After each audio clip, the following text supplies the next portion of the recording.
Good morning student. तो हम start कर रहे हैं एक्सरसाइज 1.2। देखो हमने एक्सरसाइज 1.1 ऑलरेडी कंप्लीट कर दी है, लेकिन अगर एक चीज आपको बता देते हैं, अगर आप सिर्फ एनसीईआरटी करोगे ना तो पेपर में आपके अच्छे मार्क्स नहीं आ सकते। ठीक है, तो दो चीजों का ध्यान रखो। हमने एक्सरसाइज 1.1 करा दी, एक्सरसाइज 1.2 करा दी। अब इसके बाद हम क्या करेंगे, इसके ऊपर जितने भी पीवाईक्यूज हैं 2026 से लेकर 2000 5-6 साल के लगा लो। ठीक है, स्टैंडर्ड के अलग कराएंगे, बेसिक्स के अलग कराएंगे, तीनों के अलग करा लेंगे। तो वो आप जरूर करना, उसकी प्लेलिस्ट हम बना देंगे। ठीक है, अब चैनल पे जाके आपको मिल जाएगी। तो हम स्टार्ट करते हैं। पहला question, prove that root 5 is irrational. देखो पेपर में ना, अगर आप कोई भी साल का पेपर उठा के देख लो, ये क्वेश्चन 3 नंबर में पूछा जा रहा है। 26 में भी आया, 25 में आया, 24। मतलब यहाँ पे रूट 5 की जगह रूट 2 हो सकता है, रूट 3 हो सकता है, रूट 7 हो सकता है, कुछ भी हो सकता है। ठीक है, करना वैसा ही है जैसे ये करेंगे। तो प्रूव करना है रूट 5 इररेशनल है।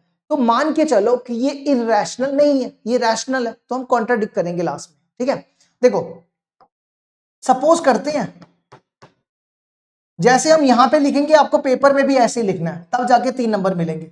सपोज करो रूट 5 इज रैशनल। हमने मान लिया कि ये रैशनल नंबर है। अब आपको पता होना चाहिए कि रैशनल नंबर किस फॉर्म में होते हैं। Rational number a by b की फॉर्म में होते हैं। और a और b क्या होते हैं, where a and b are co prime. a and b are co prime. Co prime मतलब कि दोनों का एचसीएफ 1 होना चाहिए।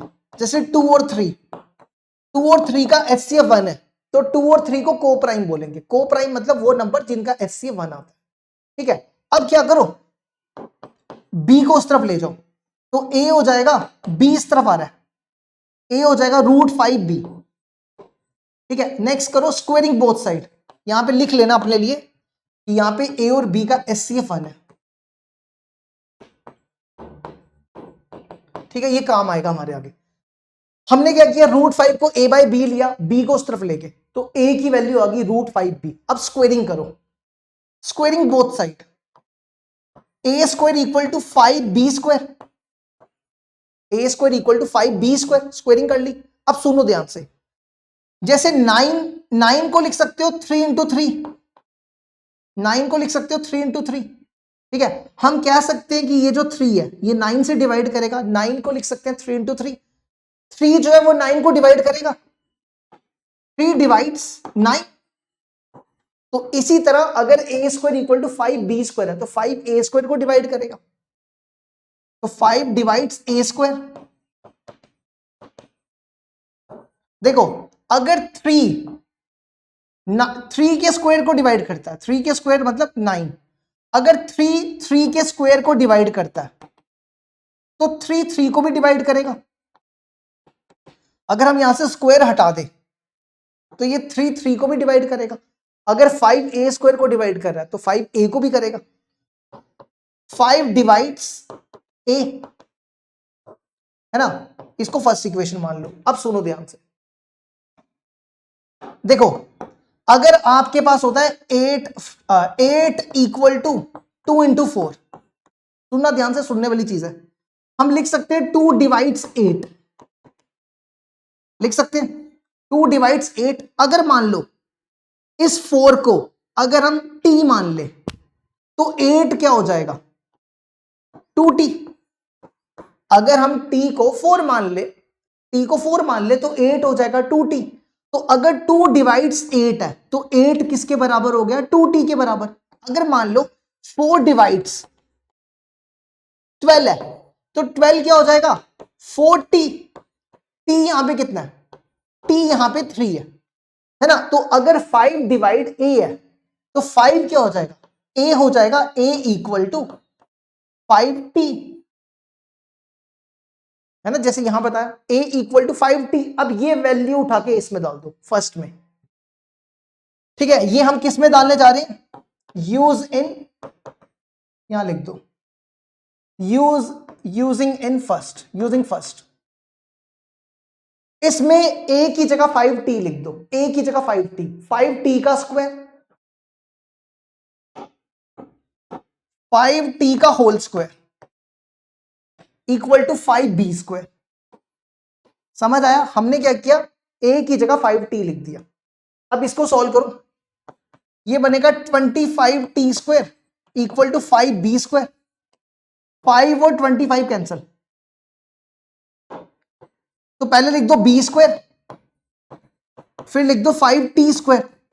हम कह सकते हैं कि 5b² को डिवाइड करेगा, जैसे यहां बोला था 5 डिवाइड्स a², तो 5 divides b², which implies 5 divides b²।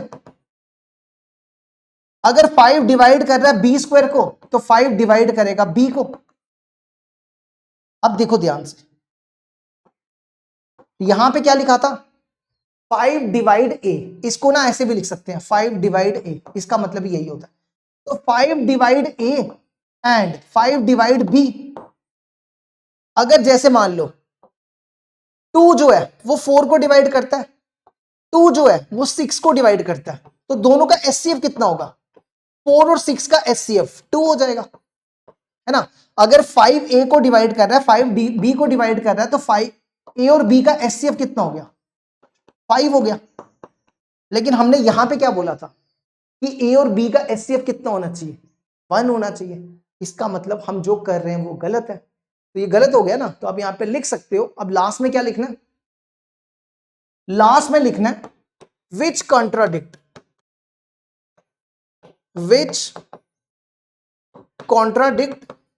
our supposition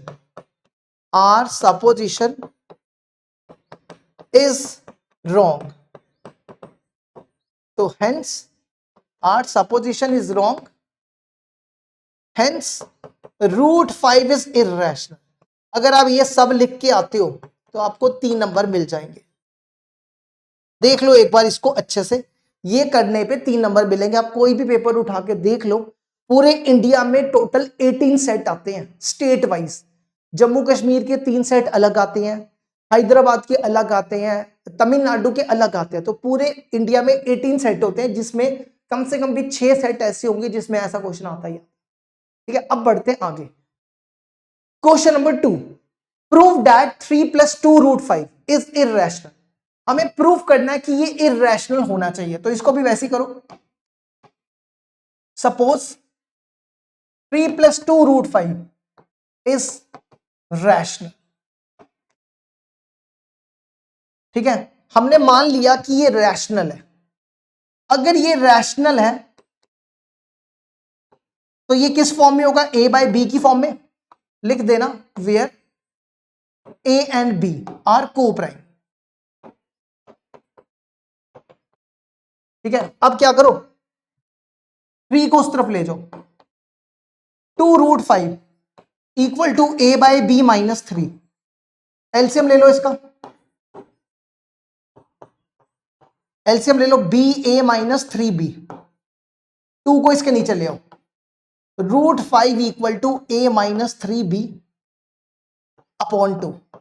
अब ध्यान से देखो, 2b सॉरी, 2 को इधर लिया। अब ध्यान से देखो ये नंबर क्या है, ये रैशनल है क्योंकि a और b क्या है। अगर a और b को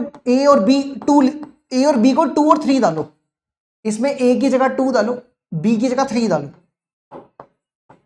b की जगह सॉरी उल्टा डाल दिया, a की जगह 2, b की जगह 3, b की जगह 3 डालो,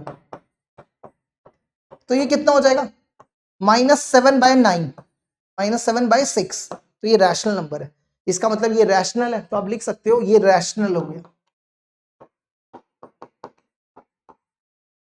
अगर ये रैशनल है तो ये भी रैशनल होगा, अगर ये रैशनल है तो ये भी रैशनल होगा। तो आप लिख सकते हो √5 इज रैशनल। लेकिन √5 रैशनल तो होता ही नहीं है, √5 रैशनल थोड़ा होता है, √5 तो इररैशनल होता है। तो विच contradict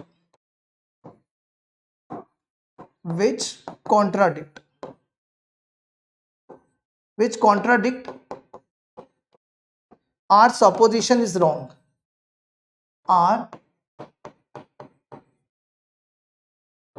our supposition is wrong, contradict, our supposition is wrong,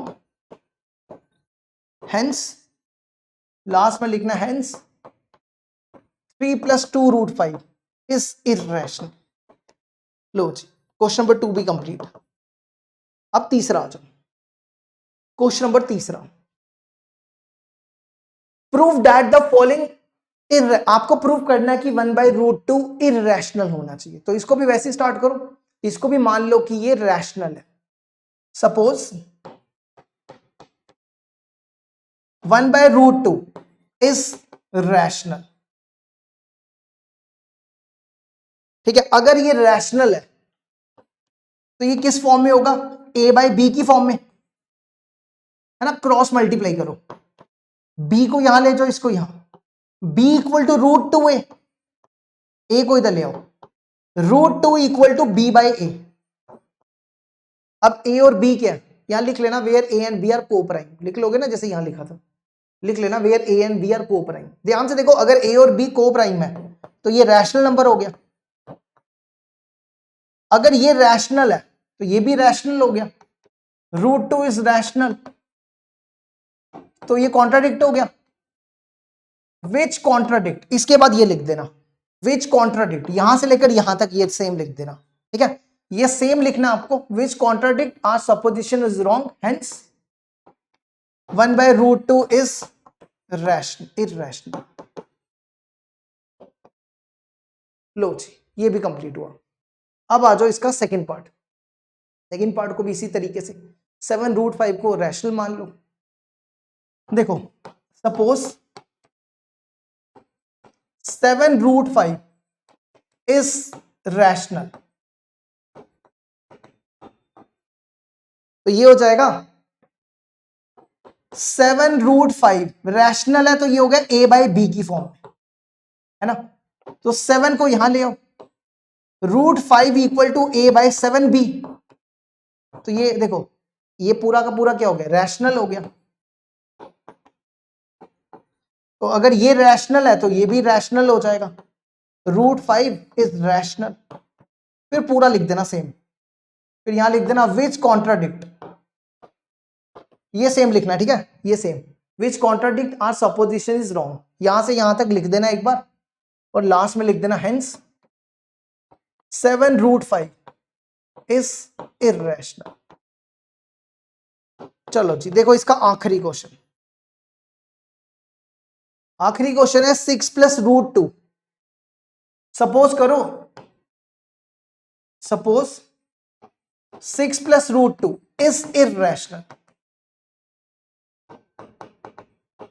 अगर ये इररेशनल है तो ये किस फॉर्म में होगा, a/b की फॉर्म में, है ना।